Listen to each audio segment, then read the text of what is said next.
Janet Jackson may be the queen of reintroductions. She created a prototype what is a black woman as an entertainer. She scored 10 #1 hit singles and sold between 100 and 160 million records worldwide. 1986 Control, a coming-of-age album that shed her cookie-cutter image as the youngest of the Jackson clan. 3 years later, she would reinvent her sound again on Rhythm Nation 1814, with grooves drenched so deeply in social politics that it would draw comparisons to Marvin Gaye's What's Going On.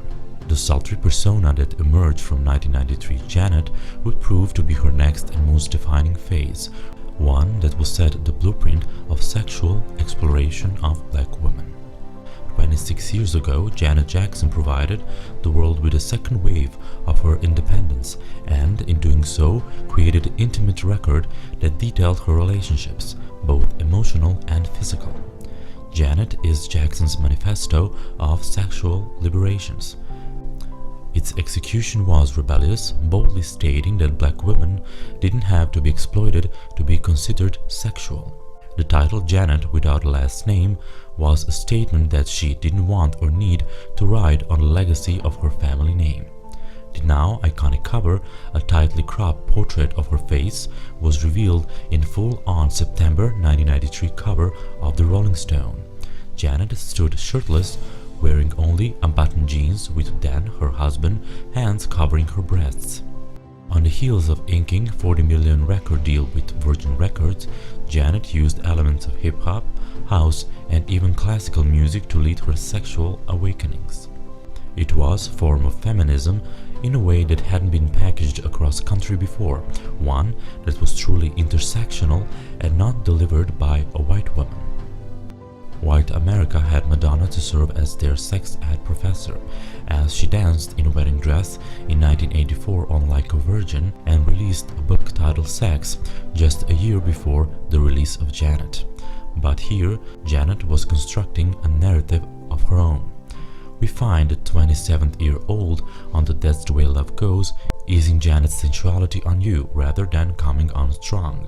The early 90s bred some of the R&B greatest female vocalists. There was the power of Whitney Houston, smooth lows of Toni Braxton, and range of Mariah Carey. Janet's voice may not be as powerful as any of those singers, but it was brimming with innocence.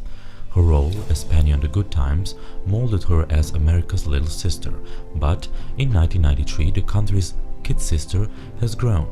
Her first feature film, Poetic Justice, is a street romance about two people who bond over grief.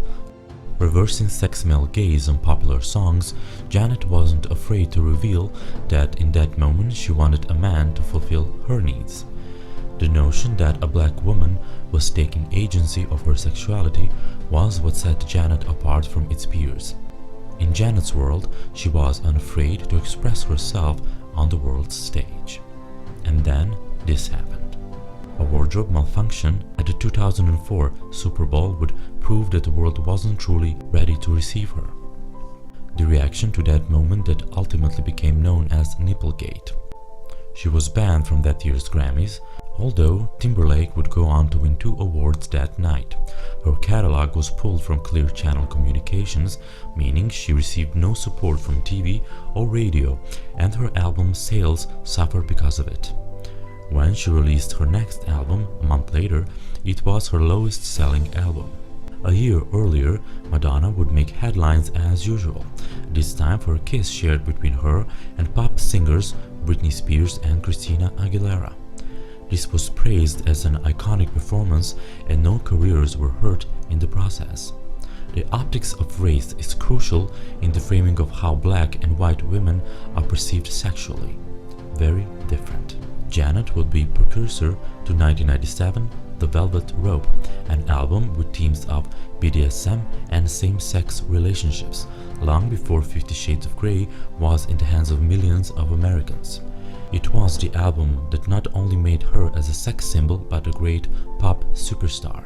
Virgin Records gave her a $40 million deal for Janet, which was one of the most expensive deals of its time, thrusting her in the conversation among other artists like Michael Jackson, Madonna, and Whitney Houston.